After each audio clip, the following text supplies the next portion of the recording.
welcome back to JankTech. It's my series on Star Wars Unlimited where we talk about Twin Suns, alternate formats like that cool Pack Wars video we saw recently.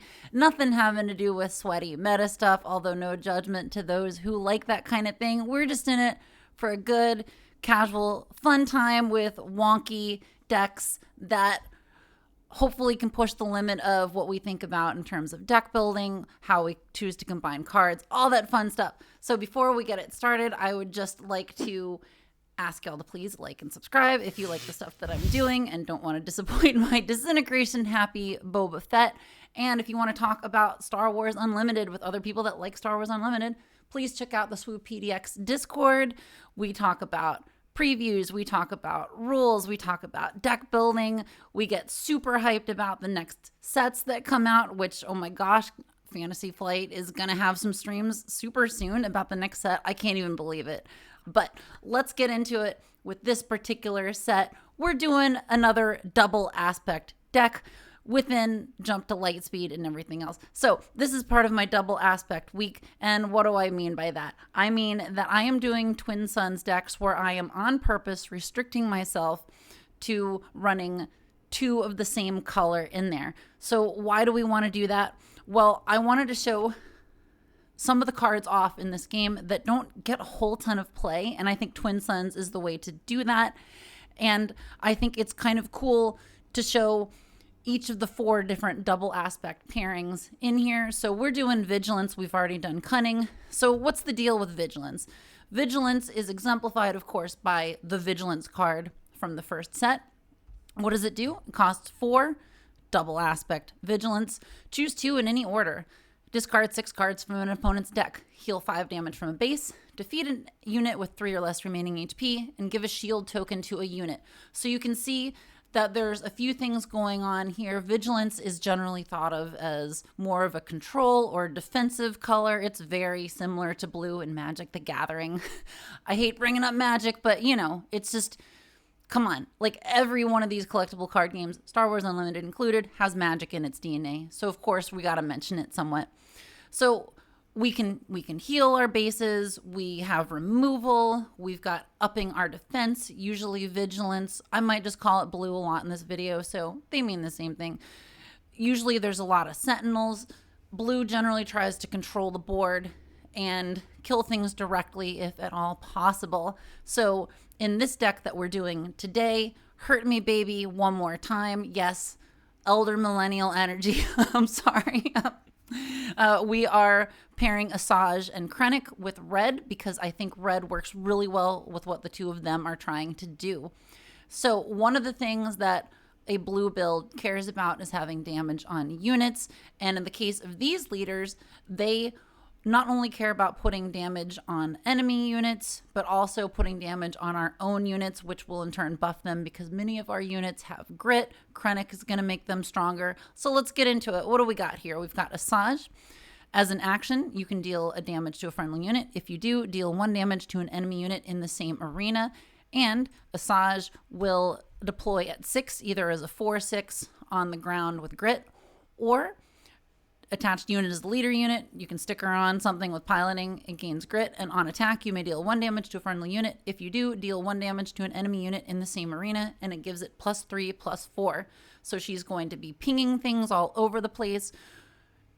And one of the reasons that we want our own units to take some of this ping damage is because we are using Krennic as our other leader. Krennic says each friendly damaged unit gets +1/+0.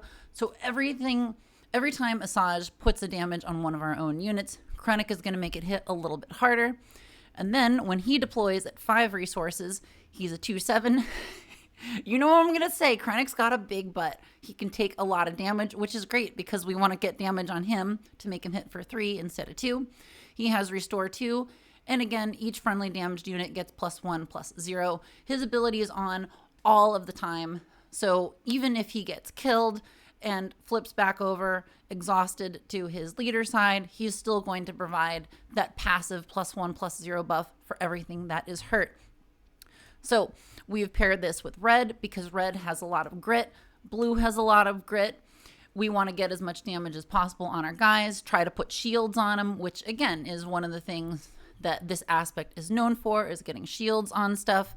And we've got some removal in here to get rid of problematic enemy units. So like I said here, it's no pain, no gain. This is a high risk, high reward deck where we will be hoping to get our units damaged and then get some nice, big, hefty swings in with them before our opponents can do anything about it. So this is also going to push your politicking to the limit because, well, our guys are going to be easier to kill because of the damage, at least until we can get them either shielded or healed after they swing. And so they will be a little bit more vulnerable than other people's stuff. Let's get into this deck. What do we got going on? We've got 34 ground units. We got 2-1B surgical droid.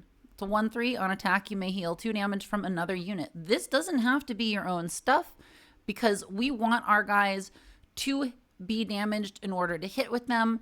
Well, maybe we put some damage on it with Asajj. We swing with it, and then we attack with 2-1B. 2-1B heals it up. Makes our guys a little bit more survivable, but also gives us some good bartering fodder on the table where I say, hey, I'll attack this person, but I'll heal one of your guys, and you're going to be my best friend for the round. Astromech Pilot. It's a 1/3 with no abilities, or Piloting 2. When played as an upgrade, you may heal 2 damage from a unit, adds +1/+3. Great.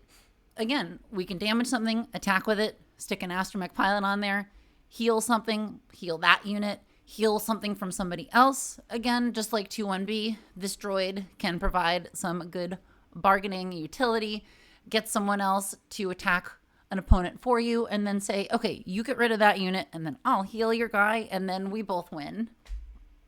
Cantina Braggart.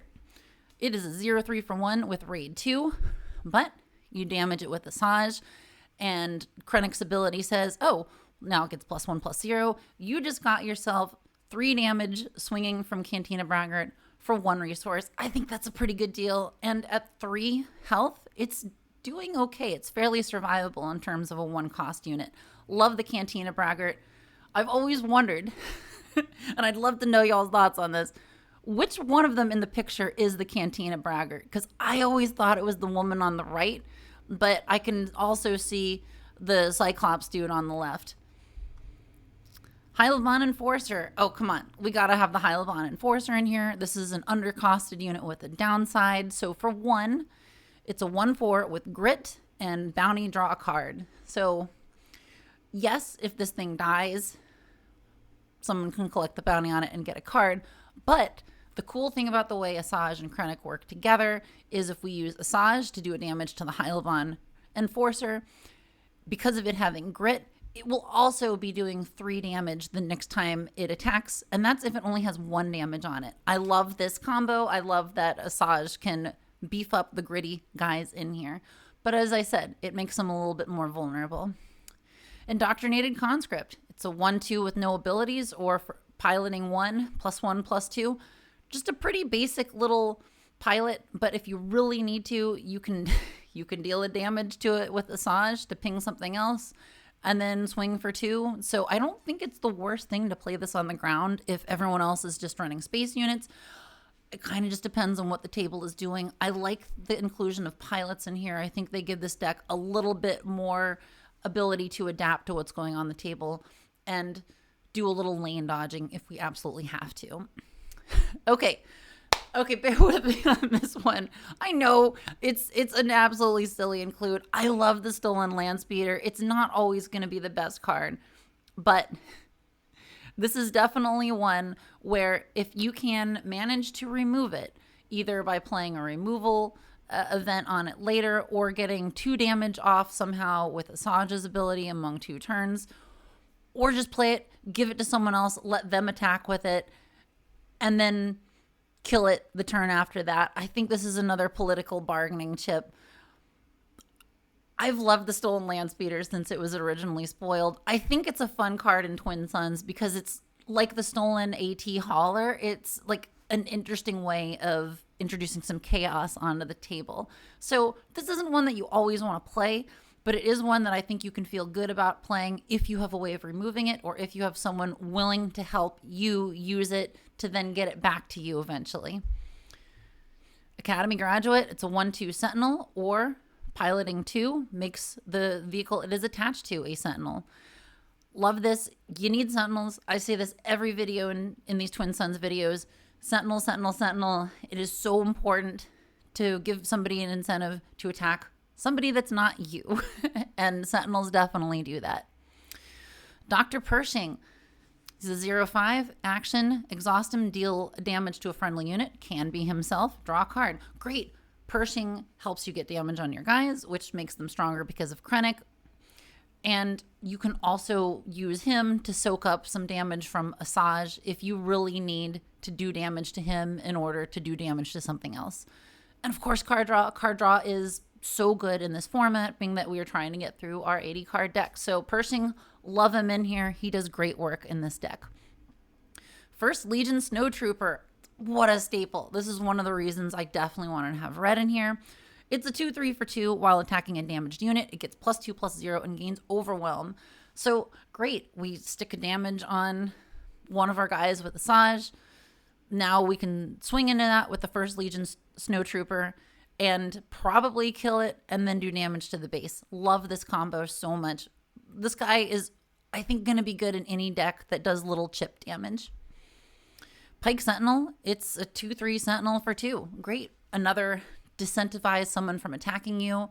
And since a Sentinel that only has 3 health is likely going to die in one hit if somebody chooses to attack, it doesn't feel too bad doing an Asajj point of damage to the Pike Sentinel to put some damage on an opponent's unit. But, of course, it does the important thing of stopping someone from attacking us directly. Scout Bike Pursuer, you know this has got to be in here. A 1/4 with grit. So like the Hyalabon Enforcer, as soon as we put a damage on this from Asajj, it will hit for 3 the next time it can possibly swing. I think that's so awesome. Grit plus Krennic is just the best. And Asajj gives us a way of getting our grit units gritted on up. Love it. Cell Block Guard. We got to have Cell Block Guard in here. Another classic Sentinel. We've been playing this Sentinel for a year now. I think it's still great. Obviously, the green droid version of this is better, but this is going to do just fine in this deck. As you can see, we've already got a decent amount of Sentinels in here, and this is just going to help gum up the works further. Death Watch Loyalist. Oh, you knew Death Watch Loyalist was going to be in this deck. 3/3 with grit and overwhelm. Again, you stick 1 damage on there. This is going to hit for 5 with overwhelm. That is awesome. And if you damage it with Asajj the turn it comes out, you might be able to sneak 1 more damage in on it the next turn and hit for 6 with overwhelm with the grit. Love it. So much damage. Fifth Brother. Oh, yeah. Come on, Fifth Brother. So Fifth Brother doesn't technically have grit, but he basically has grit. So he's a 2/4. Gets raid 1 for each damage on him. On attack, you may deal 1 damage to this unit and 1 damage to another ground unit. So he has an ability very similar to Asajj when she deploys. And the ability to damage himself, to soft grit himself up, to do even more damage is really cool. So, of course, yeah, we like Fifth Brother. Fifth Brother is going to be in here. Helps increase our nickel and diming pinging guys to death. Interceptor Ace. It's a 2/3 with grit. Or for 3, you can stick it on as a pilot, and that unit gets grit. Grit is such a good pairing with this deck. I'm going to say it over and over again. 1 point of damage on a gritted up unit translates to 2 extra damage because of Krennic. It's so great. Sith Trooper. Okay, so we are going to be pinging damage around a lot. We're going to be playing Twin Suns. There's going to be damaged guys. Well, guess what? Sith Trooper, it's a 3/3 for 3. On attack, it gets +1/+0 for this attack for each damaged unit the defending player controls. This is great. We can use Asajj to put some damage on the units that the defending player controls. Maybe your opponents have put some damage on them too. This can potentially hit for quite a bit. I think it's good value for 3 in this particular deck since we have a way of flinging damage all over the place. Trace Martez, Trusting Sister. She's a 2/5 with no abilities, but, you can do a damage to her with Asajj to make her at least hit for 3, which, still for 3 resources isn't bad. But piloting 1, attached unit gains on attack. You may heal 2 damage from any number of units and +1/+2. So we stick that on a ship. It makes it more survivable.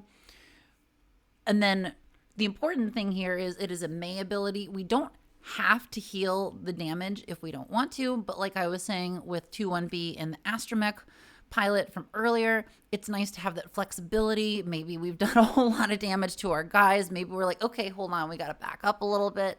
Let's slow our roll. Let's heal a little bit, make them a little bit more survivable. Even if they do less damage, they're going to do more damage if they stick around versus if they're dead. And again, same with the other healers. Trace can heal stuff from anybody's units, so we can use that as a form of negotiation at the table. Worship Tree Tender. Yeah, Wookiees. At some point, I'm going to make a Wookiee tribal deck. It's going to happen. I just hope that we continue to get more Wookiees with each set. I really thought when Shadows of the Galaxy came out that they were going to include a lot more Wookiee support, especially with the Let the Wookiee Win card. But, I'll cross my fingers for the next one. But for right now, we've got this Wookiee in here. Unfortunately, it's our only Wookiee in here. Wookiees are known for having big butts. This one, it's a 2/4 with grit. So immediately we're going to be able to have it hitting for 4 once we stick a damage on it with Asajj. Love that. I would love to see more Wookiees that I can just toss in. So please, Fantasy Flight, give me more Wookiees. Come on. All right. AT-DP Occupier. It's a 3/4, costs 1 less to play for each damaged ground unit, and it has Overwhelm. And it's a vehicle. We can stick one of our many pilots on this. This is one that you can potentially play for nothing, which I think is super cool with the way everything else in this deck works with handing out damage. Being able to play anything for a reduced cost is always great in Twin Suns because playing ahead of the curve is so important in terms of getting an advantage over your opponents. I think that's why ramp is so powerful. If you're able to get even one super laser technician in a deck that ramps, it puts you at a significant lead compared to the other person because of your ability to get leaders out early, yada, yada, yada. And so I wouldn't say this is necessarily as good as ramping, but I will say being able to play something and then have enough resources available to play something else is akin to almost like a soft ramp on your turn. So yeah, considering you can put damage on a lot of things just with your own abilities, the chances of you being able to play this for free or nearly for free are real good. Dwarf Spider Droid, of course, 3/4 with grit. It's going to hit like a freaking truck. When you put 1 damage on it, it hits for 5. That is awesome. Love it. Okay, here is our first double blue card in here. We got the new Hondo Naka. He's a 3/5 with a shield. On attack, you may take control of a non-pilot upgrade on a unit and attach it to a different eligible unit. So that could be almost anything, right? It could be the shield that he has. So when he attacks, he can give his shield to another one of our guys. He can give the shield to anyone else. He can steal a Darksaber. He can steal a General's Blade. He can steal... well, you get the point. Like, as long as it's not a pilot, Hondo can take it. Of course, we have to follow the restrictions. You can't take a twin laser turret and stick it on a ground unit unless it's a vehicle. But I think in a multiplayer format, Hondo gives us a lot of potential here. But at the very least, you can stick shields on different things if you absolutely need a shield on a different unit, like, say, one of our sentinels that's trying to gum up the works on the ground. Speaking of shielded units, well, we got the new Iden Pilot Adapter Die. She's either a 4/3 with a shield or piloting 3. When this upgrade attaches to a unit, give a shield token to that unit and makes it +3/+3. So we could use the shield that Iden gives to something and pass it to something else with Hondo, or we could just grit something the heck up, stick Iden on it, boom. It's got a 3 bigger butt. It's got a shield. We are going to be doing so much damage, and we're going to have that a little bit more protection from it getting killed. Lieutenant Childson, he is absolutely an auto-include in a double blue deck. He is a 2/2 Sentinel. When played, reveal up to 4 Vigilance cards from your hand. For each card revealed this way, give an experience token to this unit. Most of the cards in this deck are blue. Hopefully, Childson becomes big and beefy immediately when we play him. You should be shooting for at least 3 experience, hopefully 4. Nobody wants to swing into a buffed up Childson, unless, of course, they're holding a bamboozle in their hand, in which case then all that experience just evaporates. But y'all get what I'm saying. Also, since he generates experience, you can use Hondo to move that experience to something else, or you can move a shield onto Childson. It's just really cool the way we can move all these upgrades around. And speaking of shields, we've got Lom Pike. He's a 4/6 on attack. You may give a shield token to an enemy unit. If you do, give a shield token to a friendly unit. Maybe we're going to give shield tokens to an enemy that we're kind of friends with. Maybe we're going to give shield tokens to something that we know is going to get returned to somebody's hand. There's all sorts of ways of placing shield tokens on other units with Lom Pike that will reduce threat to you. And also, keep in mind, you can give a shield token to something and then ping it right off with Asajj's ability. So that shield isn't necessarily going to stick around. And of course, Lom Pike can be smuggled out at 5. And like I've said before, again and again and again, smuggle is so good in Twin Suns because it gives you the flexibility of being able to play this guy whenever you want and still be able to use it for a resource. And then we got another double blue card here. Sugi, another 4 cost, 4/6. While an enemy unit is upgraded, this unit gains Sentinel, and you can smuggle her in for 6. So she's got a pretty good sized butt. And the chances that an enemy unit will have an upgrade on it is pretty good. That could be a pilot, that could be an experience, that could give a shield, that could be a shield that Lom Pike gives to it, that could be something that Hondo gives to something else. So I think there's plenty of ways of getting upgrades on enemy units, even if people are reticent to play them. But again, like Lom Pike, Sugi gives you some nice flexibility in terms of a unit that you can play whenever you want, and her ability to just pop out and be like, nope, I'm a sentinel, you can't get through here, is awesome. Sainara-san, 3/6 with grit. Look at that butt. Oh my gosh, a 6 butt. She can take all sorts of damage. However, she's a little bit undercosted. She's got the downside of while this unit is exhausted, she gains bounty and deal 5 damage to a base. So she can potentially hit real big. You are going to want to play her after everyone else has already taken a token to end their turns for the round, or when she is nice and protected by a sentinel. Sainara is likely not going to live a whole, long, rich, full life, but you get a damage on her. She immediately hits for 5. Maybe you can get a second damage on her to make her hit for 6. Like, she doesn't need to hit too many times, but you do need to keep her safe in the meantime, because that 5 damage could come back to you, and that would be real unpleasant.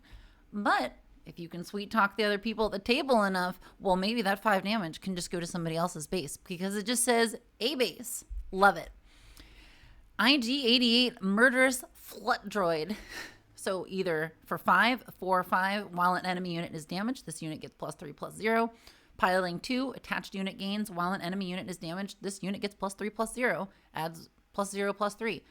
We're going to damage something somewhere. Asajj's ability basically ensures that.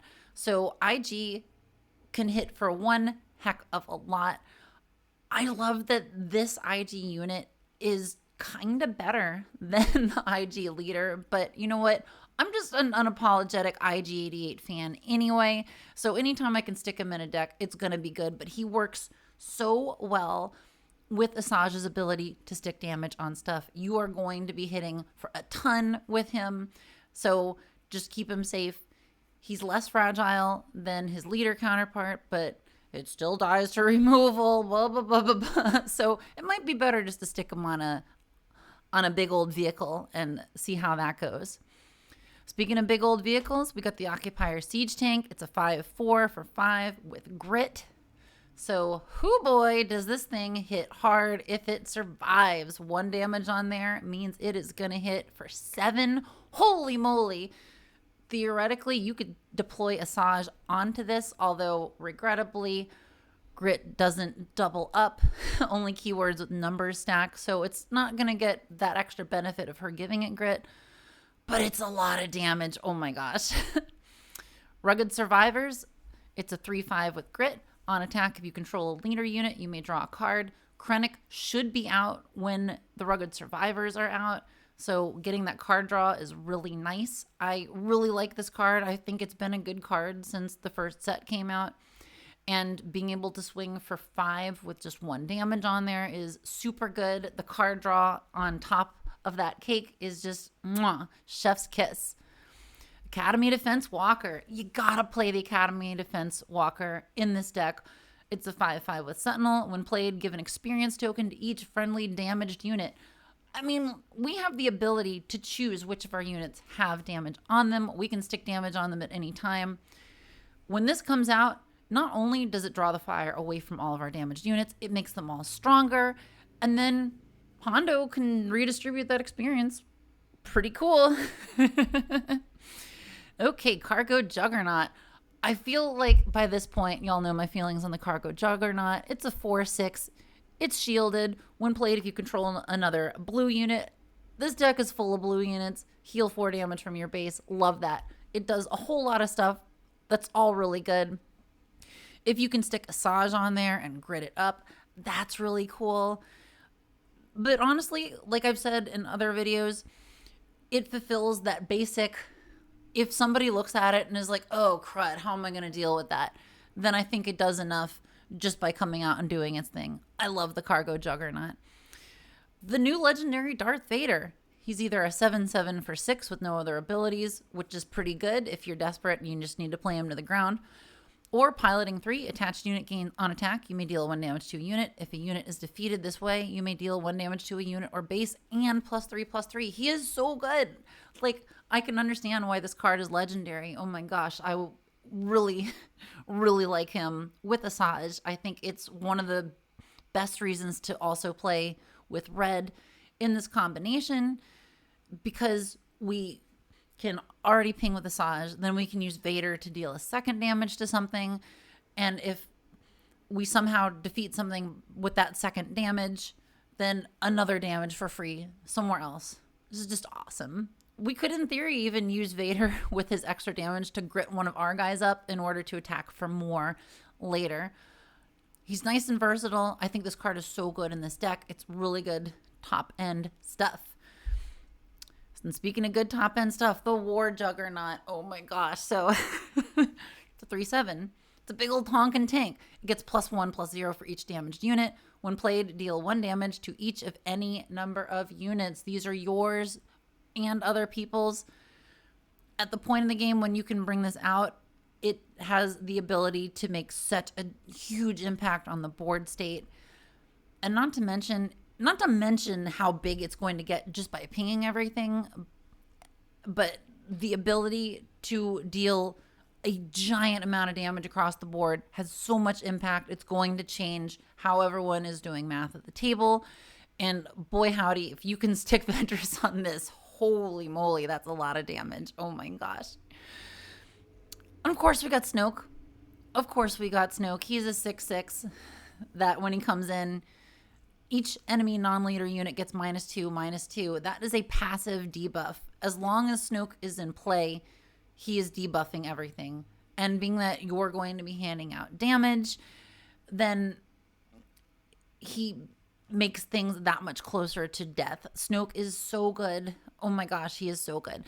This works well with some of the other tenets of Vigilance in general, because like I said, Vigilance cares about the amount of HP that things have on them, and we will have ways later on down in this deck of doing things similar to what Snoke is doing, where we kill things not just by removing them with cards like Takedown, but also by debuffing them, lowering their stats until they just die because they are reduced to 0 health in some other capacity. Okay, we got 22 space units. Droid Starfighter, just a nice little early game. We got to play something out. It's a 1/2. You can stick a damage on it and improve its stats slightly, but also it being a saboteur makes it so you can just keep chipping away. Just 1 damage here, 2 damage here. I love the Droid Starfighter. I think it is definitely a solid play in your first turn. The TIE LN, another classic. You can't damage it, unfortunately, because it's such a little weenie. You can stick a pilot on it. Like putting an indoctrinated conscript on this isn't the worst move that makes it a 3/3, and now you can damage it with Asajj, swinging for 4. It's not the worst move, honestly. But again, we need to have some early game plays in this deck, and this is definitely a great early game play. Inferno 4, I can't believe I didn't realize that the Corvus is behind it. Yes, it's Inferno Squad, blah, blah, blah, blah, blah. My knowledge of all the Star Wars lore, despite my love for this game, is not as deep as I think many people's is. So I'm just like, oh, right, yeah, it's the Corvus. I just thought that was cool realizing it. Anyway, it's a 2/3. When played and when defeated, look at the top 2 cards of your deck, put any number of them on the bottom of your deck and the rest on top in any order. We like this. It's an 80 card deck. It gives us some filtering. If you play this on turn 1 and then you see Snoke and Vader on the top, you might be like, okay, those can maybe go on the bottom, and hopefully we'll get some things closer to where I actually am with my resource curve. And getting to do it again when it dies is fantastic. It has enough health so that we can put damage on it with Asajj and swing for a little bit more with Krennic and get it that much closer to filtering our deck more when it inevitably dies. Kind of the same thing with the Onyx Squadron Brute. It's a 2/3. When defeated, heal 2 damage from a base. That's likely going to be our base, but, you know, we can negotiate some. So people aren't really going to want to kill these TIE fighters a whole lot because they've got effects that are beneficial for us. And because we can deal some damage to them and buff them with Krennic, they do a little bit more damage. They're swinging above their weight class here. Same thing, the Royal Security Fighter, 2/2 with grit. So we stick a damage on it with Asajj. All of a sudden it's hitting for 4. That's pretty good. Again, it's very vulnerable to removal, but that's why we hope that we can put shields on this with some of our other units that give us that ability. Iden especially would be great on this. Lom Pike is great for making this more survivable. Y'all get it. TIE Bomber, it's a 0/4 on attack, deal 3 indirect damage to the defending player. This is awesome in this deck. It's got a big enough butt so that we can stick 1 damage on there with Asajj, make it slightly stronger because of Krennic, still deal the indirect, and you put a pilot on there, it makes it even beefier and harder to deal with. I love the TIE Bomber. I love indirect damage. I wish there was more of it in here, but it can only fit so many cards in, unfortunately. Black Sun Starfighter, it's a 3/2 Sentinel, possibly hitting for 4 if you damage it with Asajj. And I think a big old 4 swinging Sentinel is a huge way of discouraging somebody from attacking you. Of course, it's very vulnerable to dying, but it just throws up a big old, your thing's probably going to die too. Disabling Fang Fighter. We got to run Disabling Fang Fighter in this new pilot-heavy world we live in. When played, you may defeat an upgrade. It's like, its ability on its own is pretty good, and then having a 3/2 that we can potentially deal 4 damage with on attack is also great. Omicron Strikecraft, it's 2/3 Sentinel.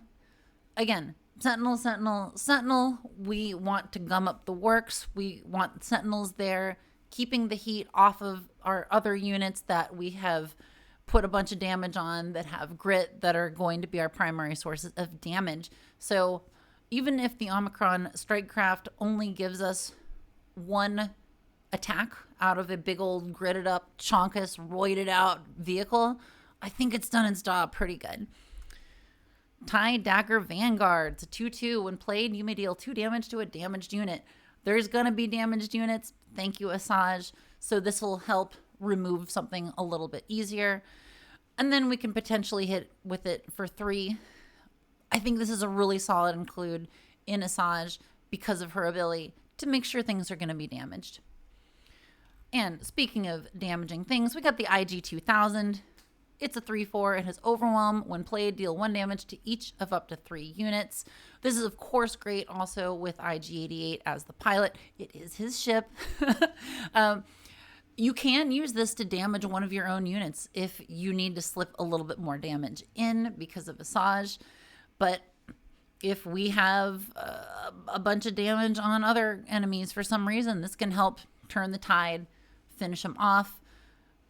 if you have the IG-2000 out before the War Juggernaut, then you are just putting damage everywhere. Ugh, it's so awesome. And of course, you stick a pilot on this, stick a little bit of damage on there. It can potentially hit for a whole lot.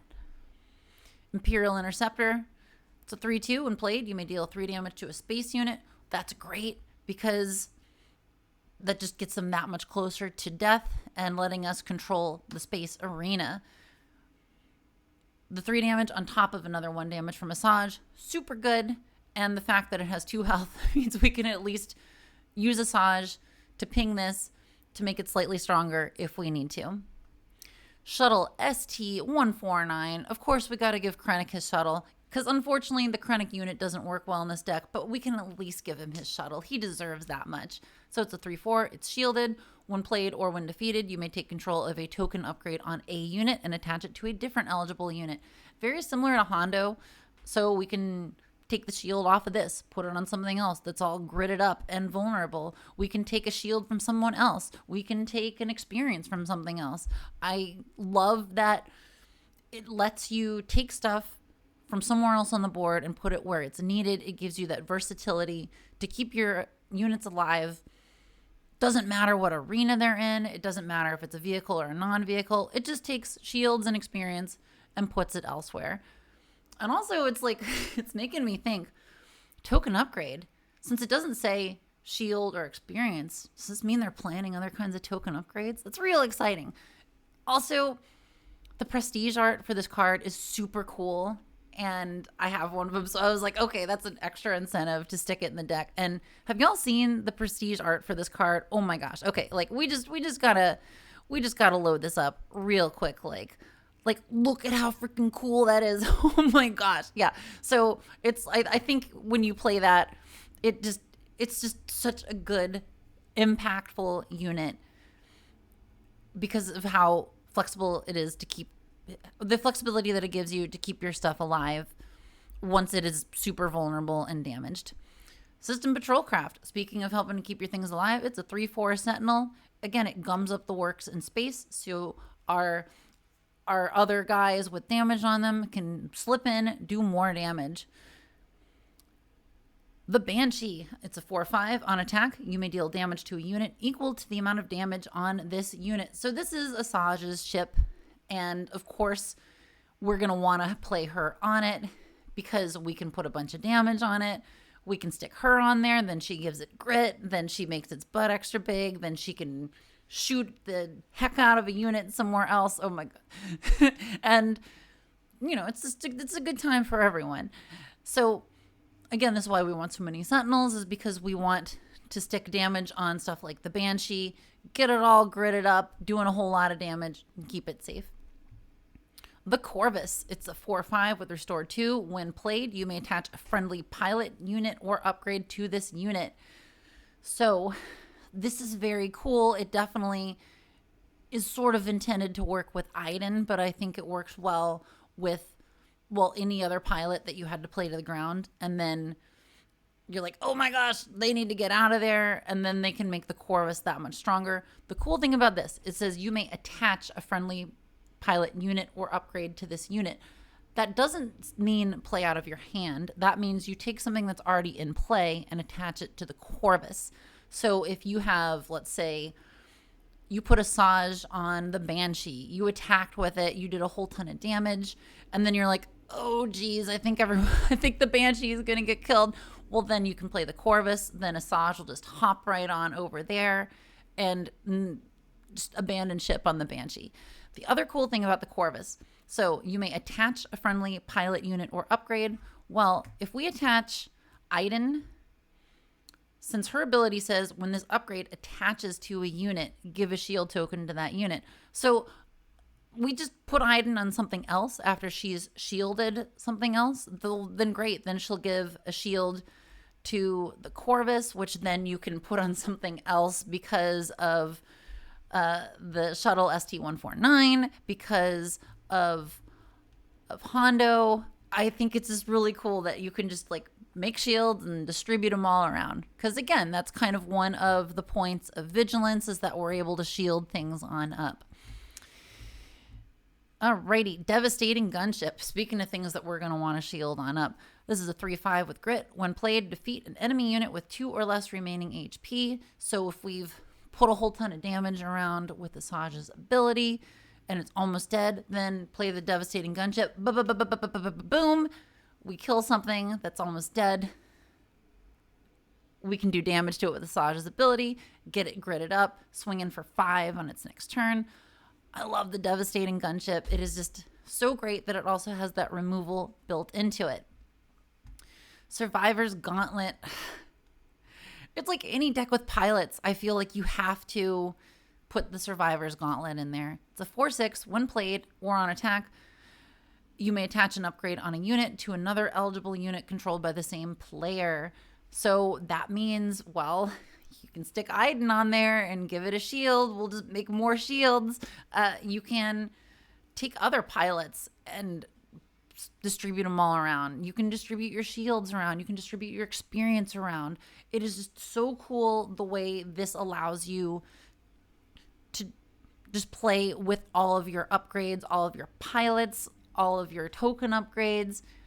I love the Survivor's Gauntlet. I think it's so cool in this deck because it gets the stuff to the units that need them when they need it. Clan Saxon Gauntlet. It's a 4/5. It's a sentinel. When this unit is attacked, and it will likely be attacked because it's a sentinel, you may give an experience token to a unit before damage is dealt. Super cool. Again, it's another thing that generates token upgrades, which we have multiple ways of moving around. It makes guys even stronger. We can put the experience on a gridded up unit that the Clan Saxon Gauntlet is protecting to make that do even more damage on its attack. I think this is a very cool include on here.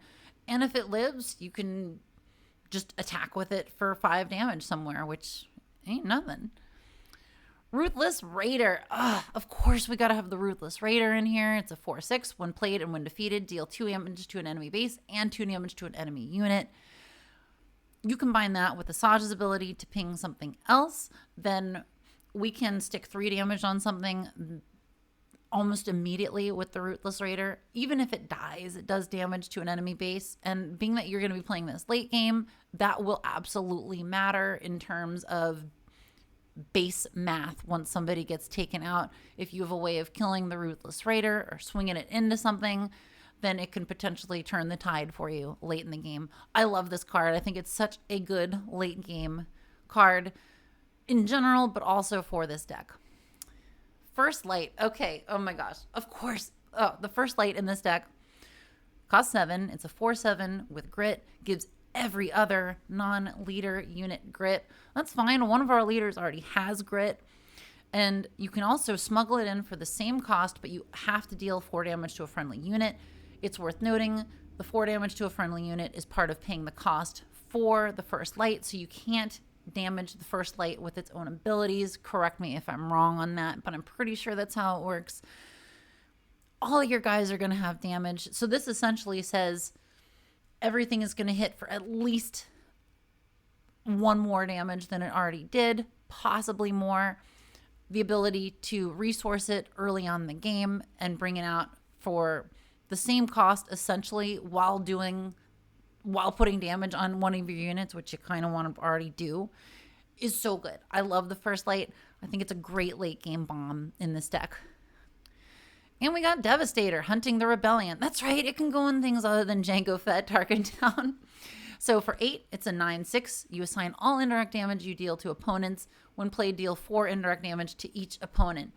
Are you kidding me? That means you can basically say in Twin Suns at 8 resources, if the game goes that long, I'm dealing 4 damage to everyone else's base. Like, that is so good. And then the fact that it's a big old chonkus capital ship, if for some reason the game goes till the next round, well, you're going to be doing a lot of damage with it. There isn't a whole lot of indirect damage in this deck. I mean, we got the TIE Fighter earlier, but this is basically, I think it's enough to just have that ability useful for this thing coming into play when it comes into play. I see this as mostly a finisher. I think if I got this earlier on the game, I wouldn't feel that bad about resourcing it. But oh my gosh, you get this at the right time and it is just GG with everyone else. Oh my goodness.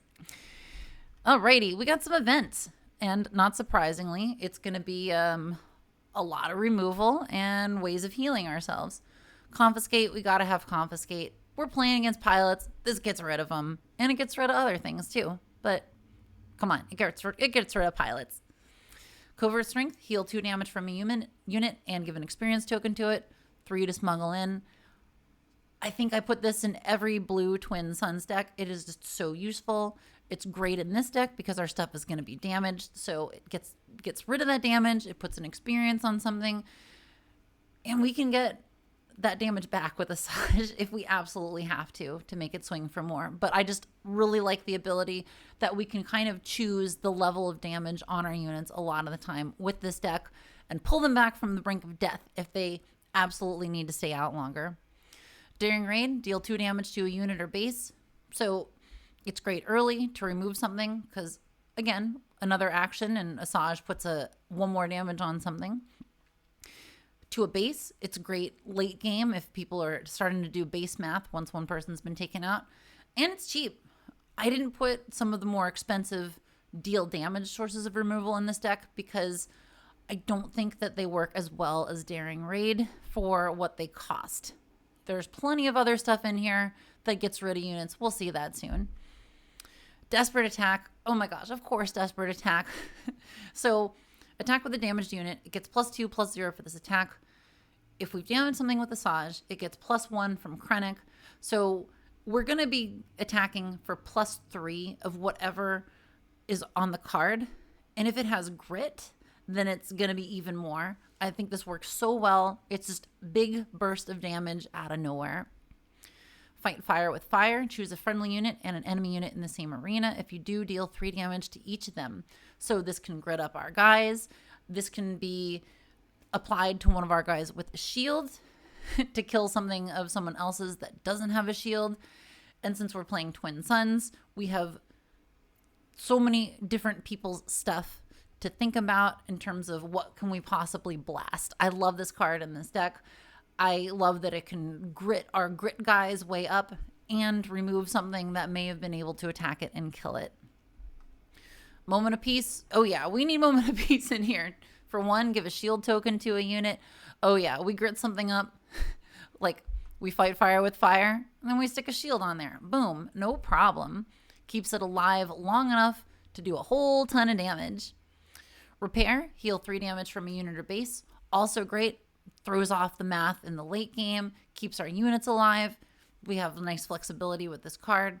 Love it. I think Repair is a good one to keep in your hand as much as possible and use it for the moment when you're like, okay, this is the time. This unit needs to live. Grim Resolve, attack with a non-leader unit. It gains grit for this attack. Of course, this is going to be in here. It's very similar to Desperate Attack in the sense that we are using the damage on a unit for the powers of good, at least for our own good. I think this is so good with Asajj and Krennic. Like, it's so much extra damage. Midnight Repairs, it's one of our double blue cards. Heal up to 8 total damage from any number of units. So again, we want to rescue our guys from the brink of death, build the damage back up on them. If we've shielded our guys up to buy them some extra time, then Midnight Repairs basically will restore our board state and give us a little bit more time to say, okay, we're not going to do as much damage, but we can fight off other people and keep our units alive to fight another day. And since it is 2 double blue, it's fairly inexpensive for how much healing it does. Disruptive Burst. This is such a blue card. For 3, give each enemy unit -1/-1 for this phase. So we're just going to debuff everything. And like the image here suggests, it just eradicates decks that run tokens, especially battle droids and TIE fighters. Those are just all gone, y'all. So Disruptive Burst can be really great if you are close to being able to kill things with Asajj's ping ability, or say you played a stolen land speeder, you ping it with Asajj, and then you play Disruptive Burst, and you're just like, yay, now I have a stolen land speeder back. Equalize. It's 3 double blue. give a unit -2/-2 for this phase. Then if you control fewer units than that unit's controller, give another unit -2/-2 for this phase. It's another debuff card. We're going to have 3 people to choose from. So this is a little bit of a pick on somebody kind of card, but it evens the playing field a lot. It makes it so if somebody has a couple of hard to deal with units, we can get rid of them. We can gang up on that person with other people at the table. I love this card. This is one of those, you don't really see it played a lot of the time in Premier decks, but I think it's a fun Twin Suns card. Make an opening again. Give a unit -2/-2 for this phase. Heal 2 damage from your base. This is such a blue sort of card. It's giving us that base healing. It's doing the debuff. It's making it easier to kill things by softening them up. I love this card. Anything that says give a unit -something means that a point of damage goes even further from Asajj. So I love the ability to soften things up like that. No disintegrations. If you're playing Asajj with red, you have to run no disintegrations. Deal damage to a non-leader unit equal to 1 less than its remaining HP. That is so good with Asajj because then you can deal that last little bit of damage with her ability. Boom. You can kill basically anything that's not a leader with no disintegrations as long as you have 2 actions and 3 resources. I love it. I love this card so much. This is one of the coolest cards in JTL as far as I'm concerned. I have also done an Asajj red Premier deck with this card in it that I think is fun. And I kind of want to stick this in an old Vader from the first set deck. I think that would be really cool because, again, it would proc Vader's ability. I think this would be good with Cad Bane. There's so many decks that this works well in, but this deck especially, also just a great way of getting rid of something that's big and problematic. Power from Pain. Give a unit +1/+0 for this phase for each damage on it. It's like grit, but it's not grit. So you do this on a grit unit, you are looking at so much damage. Oh my gosh. So let's say we had a grit unit that had a 3 as its printed cost. It had 2 damage on it. So it would be hitting for 6 because of Krennic. And because of the extra 2 damage, it would be hitting for 8 because of Power from Pain. That is so much for just a little bit of damage on a unit. Of course, it has to live that long, but that's why we have sentinels. That's why we have shields. We're hoping that we can take our extra time and make our units matter when they have to swing at something. I think this card is so fun in here. I feel like I say this a lot, but you know what? Like, you got to put cards that you think are fun in decks that you make because playing fun cards is fun. Yeah. Power of the Dark Side. An opponent chooses a unit they control, defeat that unit. What can I say? You're playing blue. This is a staple in blue. If someone only has one thing left, this can defeat anything. This can defeat a leader if that's their only thing. I love Power of the Dark Side. Is it as good as Merciless Contest, which makes everyone have to kill a non-leader unit? I think it kind of depends. So I could see a case for swapping Merciless Contest for Power of the Dark Side, but I really like the ability to kill leaders with Power of the Dark Side. So that's what's going to stay in here for right now. Direct hit, defeat a non-leader vehicle unit for 4. This is great. So as long as there's not a pilot on a vehicle, then you can kill it with this. This can be some like late game Chonkus that somebody brought out. This can be Piet played some giant capital ship way earlier than anyone in their right mind should have. And you're just like, nope, direct hit, boom, it's done. Again, blue is the color of removal. This is some great removal because all it cares is that it's a vehicle and it's a non-leader. And then it's just gone. Search Your Feelings. It's an 80 card deck. We are doing Search Your Feelings because we are playing with blue. Search your deck for a card and draw it. This is awesome. It gets you anything, and then the other people don't even get to know about it. So good. Takedown, of course, the classic. Defeat a unit with 5 or less remaining HP. So this kills leaders like Sabine, IG-88 immediately when they deploy, which is awesome. Or if we can just whittle something down with, say, Asajj's ping ability, our myriad of other ways of pinging in this deck, then takedown is a pretty reliable source of damage. Love that it can also defeat leaders. Vigilance, of course, we have Vigilance in here. Vigilance exemplifies all of what this deck is trying to do. For 4, choose 2 in any order. Discard 6 cards from an opponent's deck. Heal 5 damage from a base. Defeat a unit with 3 or less remaining HP. Give a shield token to a unit. We're likely not going to be milling anyone. Mill is just not a viable strategy yet in this game. I like that they suggest that it is by including it on one of these archetype sort of cards. But let's be honest, y'all. Mill is fun for the person playing Mill, and it's not fun for the person playing against it. So I'm kind of happy that it's not here. And I say this as someone that did a pretty good Mill deck in Star Wars Destiny, the predecessor of this game. But yeah, it's just like, it's not quite there yet in here. So we're likely going to be using this. Honestly, any of the other 3 options on this card are super viable with what we're trying to do, whether it's screwing around with end of game base math, whether it's defeating something that's almost dead, or giving a shield token to something likely one of our guys, making it more survivable. But because it says a unit, a base, this is again bargaining fodder. This is politics. This is just beautiful. It's such a great card. Of course it's in here. Bombing Run. Choose an arena, ground, or space. Deal 3 damage to each unit in that arena. Awesome. So it gets rid of other people's stuff. It grits our guys up if they needed to be gritted up, or just puts some damage on them so they're slightly stronger with Krennic. And just makes the whole board one big, gross, messy situation. If we play Bombing Run and then next turn play the War Juggernaut, put another damage on everything, it's so much damage going around. It's just bleh. Lastly, no glory, only results. Take control of a non-leader unit, then defeat it. So this is very similar to Vanquish. In fact, it's essentially identical to Vanquish except for the take control part, because Vanquish is 5 cost, defeat a non-leader unit. This is just saying if there are any when defeated effects on that unit, then you get those, which, being that we're playing in the JTL era now, maybe we're playing against someone with a Thrawn deck, maybe we're playing against somebody that just is playing Wat Tambor.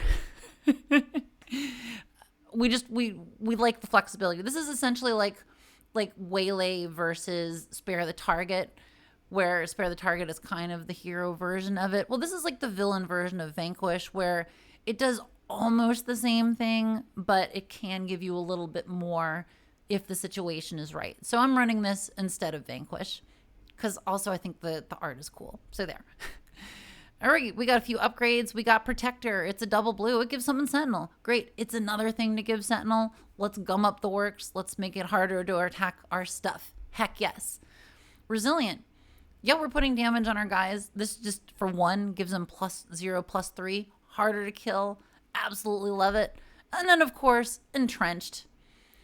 +3, +3. Attached unit can't attack bases. This is good if we want to put this on a problematic unit of someone else's that's in an arena that we're not in.